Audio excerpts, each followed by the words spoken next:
What is going down, everybody? Big breaking news broke today as Jimmy Garoppolo will be back on the San Francisco.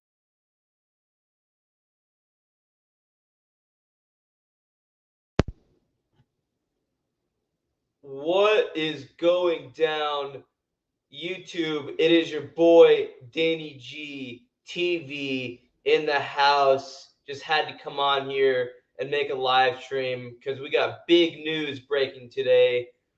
The 49ers have restructured Jimmy Garoppolo's $26.9 million that was owed, or that would be normally owed on his what was his current contract if he were to just resign normally. But of course, that was not the plan. The plan was that Jimmy Garoppolo would be cut, or it would have made a trade for him, which of course they did not do over the offseason. Part of it was, you could say, was due to his shoulder surgery that he had to have, and the fact that he wasn't healthy until fairly recently.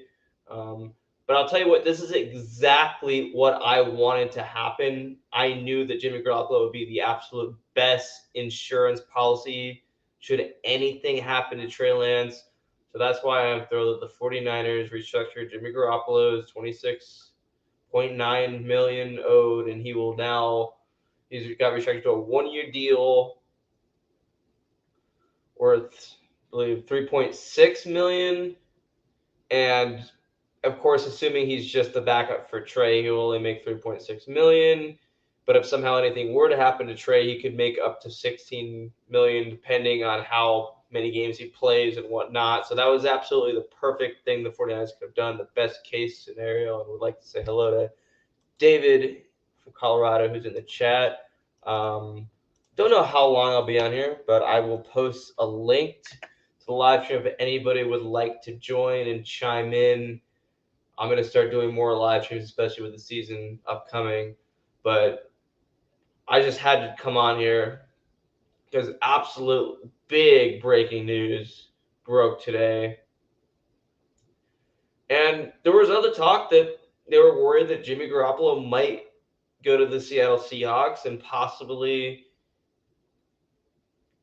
have them be a contender in the NFC West. And of course, the Niners play them week 2. And now I personally don't think that specifically had anything to do with it, although I did not want to see Jimmy in Seattle because Jimmy has his ups and downs. He's far from perfect, but he definitely is better than Drew Lock or anyone up in Seattle. So that would have been a good fit for them if that would have happened. And so I'm glad that did not happen.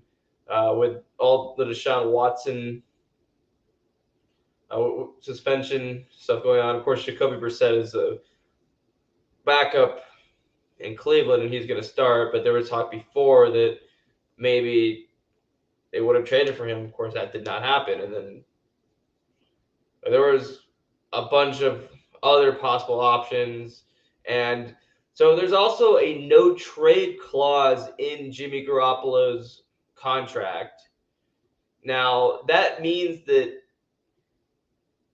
if the Niners want to offer a trade or propose a trade that Jimmy likes, he can say, okay, that's fine. I'll go with that. But if they propose a trade or offer a trade that Jimmy does not like, then he can be like, nope, I don't accept that. So for those that do not know what a no trade clause is, that's what it is. It means they could still trade him if both parties agree, the trade can still happen. But other than that, Jimmy will remain a San Francisco 49er until 2023 offseason. No, David, I did not want him to go to Seattle. I did not. Now, who knows what he would have been in Seattle? We know that Jimmy Garoppolo is an above-average quarterback, far from perfect, far from elite, has trouble throwing downfield at times, but his record speaks for itself. He knows how to win.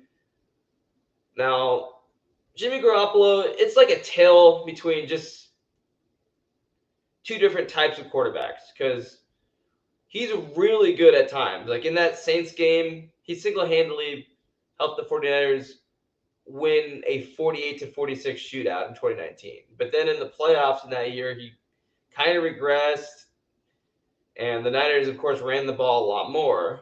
Now, last year, a lot of games, Jimmy was a non-factor. But the reason why Jimmy struggled so much, I think, the end of the regular season and in the playoffs is because he was battling a thumb injury. And who knows if, I don't know if exactly, I forget exactly what the status on his shoulder was, but the Niners still made it to the NFC Championship, and they were damn near close to going to the Super Bowl with Jimmy as the quarterback. And he's absolutely one of the best players on your 53-man roster, and you want to keep the best players you have. So, because if anything were to happen to Trey Lance, Brock Purdy or Nate Sudfeld, they might have bright careers in front of them. That they probably have bright futures ahead of them. Brock Purdy, by the way, I'm impressed with seeing him from the playoffs. He's a local Arizona kid, so I know a little bit about him. I know I expect him to have a good career, but right now, if anything were to happen to Trey, you really expect the 49ers are going to do anything with them at quarterback? They're just not. So that's why, if anything were to happen to Trey, Jimmy G is your best insurance policy. Of course, he knows the system. He has the greatest chemistry with the team. So he's your best option. 49er Tone, my guy, what is up?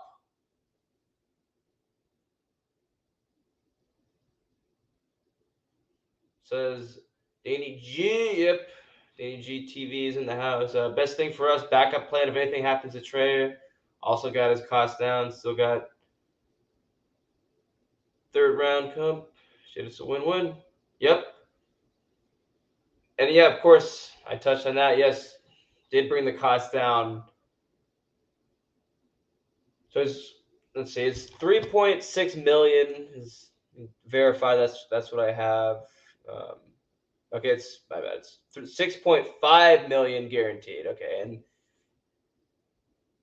now depending on how many games he would play, and because if Trey did go down and he ends up being the full-time center, he could make up to 16 million, which would make sense.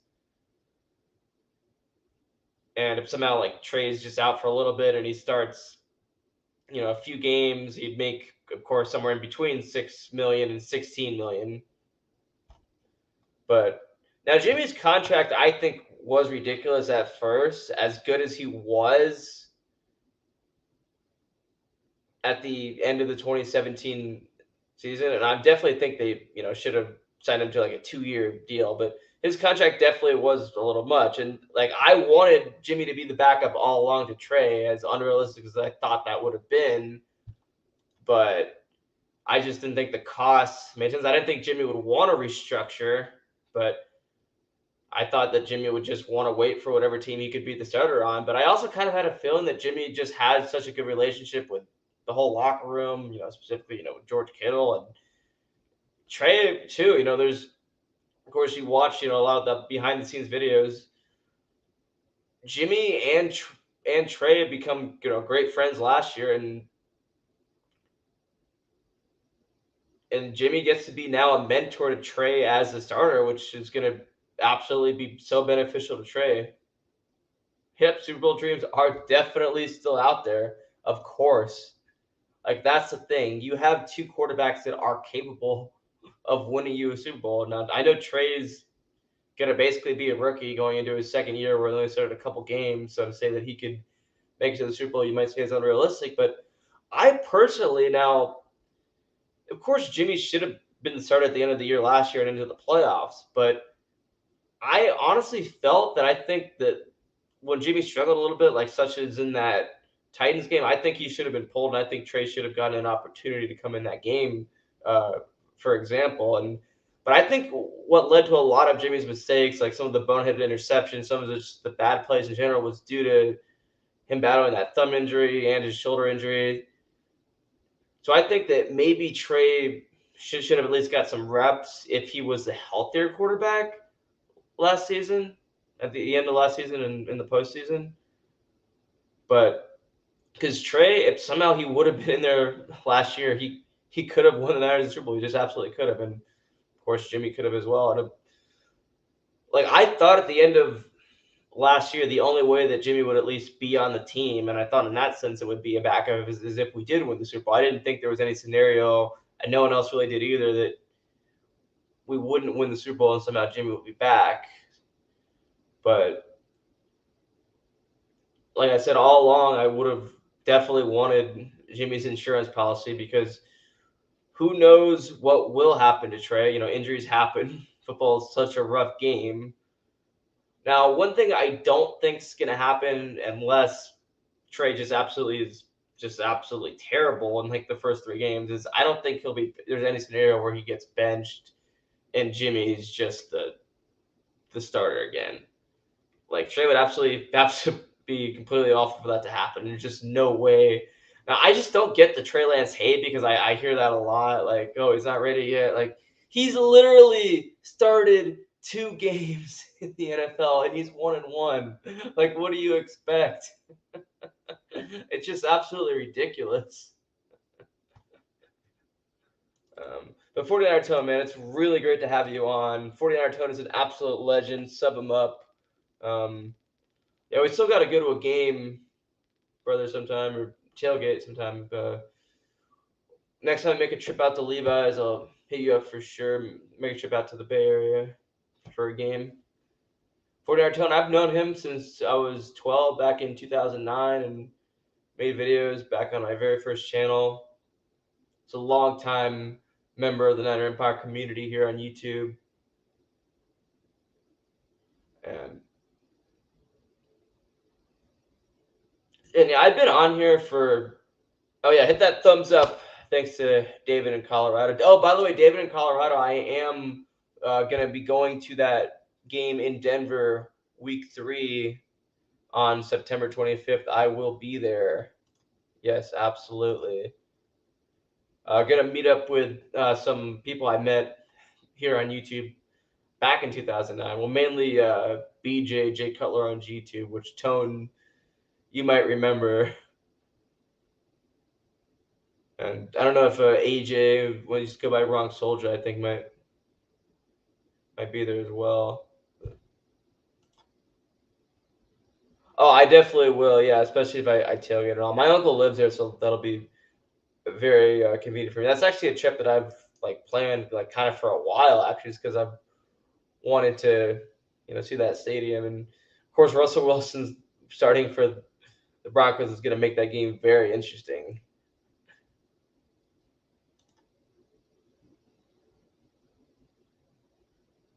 Oh, you're banned from going to games. Why is that, David? Damn, huh? But yeah, this was just such big news. I've thought about like touching on this whole topic before, with it just being a big topic of conversation, but it's only kind of been like about maybe the last month at most that this whole idea of Jimmy being a backup has even been talked about. Days of Stickam, yes, and it's funny actually how you say and hate weeks, because hate weeks, you know what, they kind of still go on, and I try to make them as much as I can, but the TTC is just so different that it's just not the same, those are the old school days. And yeah, Stickam, like I was even researching that about that not too long ago because not a whole lot of people even know what that was, but I remember going on those streams. Like you couldn't even really do it on your phone; you had to do it on a computer, and because that's what I did back in the day. That's when smartphones were relatively only like a few years old, and like I remember you had to actually go on Stickam on the computer, and that was lit. Like the TTC Stickam rooms were a thing back in the day. So David says he got into a fight in 2013. That's why he's banned. And Tone asks how long the ban is. Yeah, I'm only gonna say they shouldn't ban you for life.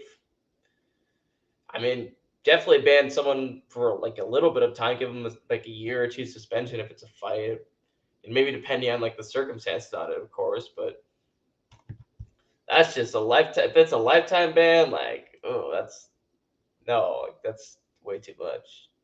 So looking forward to David.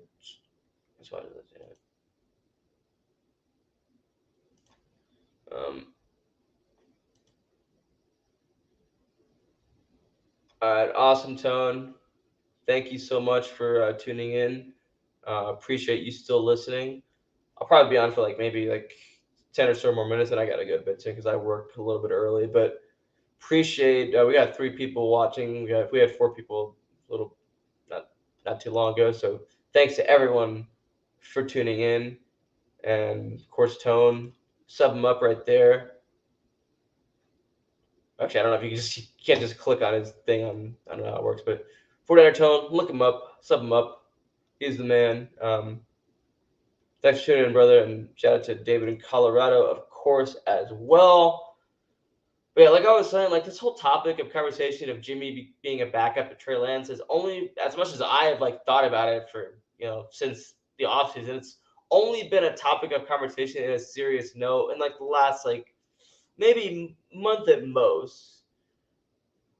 Last couple of weeks, I heard Damon Bruce saying it a lot on his show on 95.7 The Game, but basically just putting logical reasons why. It's because you want the best possible option as your backup quarterback if anything were to happen. And of course, like if you had like a more like logical option for backup as Jimmy, you would go with that. But you just on this team, he's your best bet. Absolutely. And I've even heard some people say, oh, the way that Kyle's playbook would design Trey to play might get him injured because he'd be running a lot. Like, who knows? Like, we don't know how. I mean, injuries happen regardless. We don't know how injury prone he is yet. We haven't really seen a whole lot of him to really give that judgment yet. But the quarterbacks, of course, also get protected, you know, pretty well. Although the Niners' offensive line is kind of rough, the Niners are definitely gonna have to work on that going into the regular season because the O-line play has not been good. So who knows what could happen, but I expect Trey to have a monster game to start out the year in that Bears game, definitely, and then Seahawks game week 2, and then the Broncos game, and then from there we'll see how Trey starts. He's definitely going to have a lot of rookie mistakes. It's going to be basically his rookie year, his second year starter technically. So, and a lot of people are also saying that it's unfair to him to have Jimmy there because all the talk's going to be, oh, Trey sucks, put Jimmy in. Like, that's no matter who the backup would be. Like, somehow if Trey really struggled that bad and Jimmy wasn't there, like, they'd be like, put in Brock Purdy. Like, of course, like, that's going to be an issue. But that's something that a quarterback just has to deal with, no matter how young they are. And shout out to this absolute troll who actually he's a Bears fan and he made a whole stream about that. And he also thinks the earth is flat and is a complete idiot. So shout out to the Ghost of Judah tribe. Um, and no, there's absolutely no way that you guys are going to beat us week 1. I'm willing to put a bet on that, Judah tribe. But thanks for joining and thanks for dedicating a whole stream to this whole topic of conversation of Jimmy and Trey, even though you are a Bears fan. That was really interesting, I will say. Um,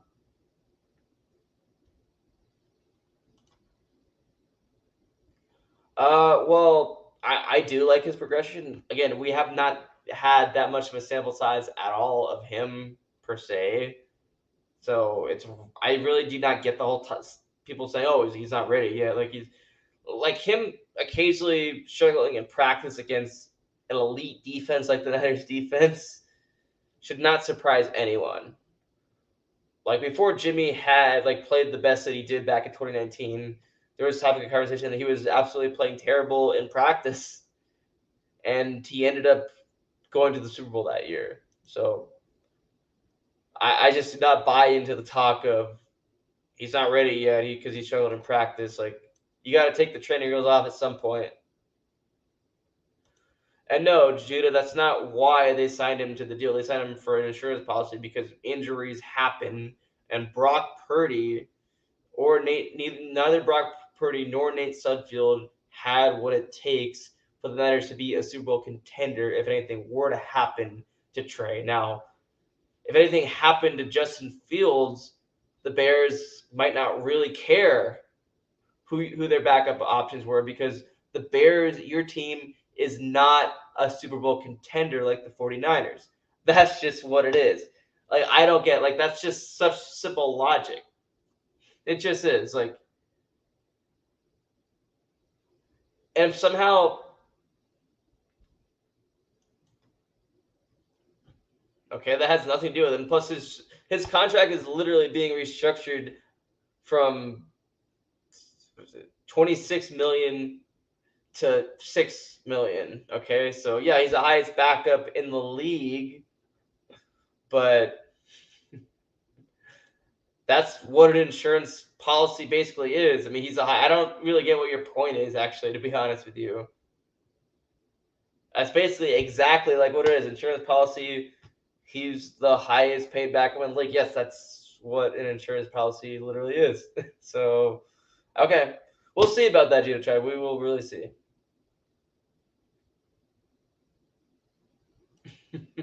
Well, at least I don't think the Earth is flat, Judah Tribe, and that's how I'm gonna end my stream right here. Thanks to everyone for watching.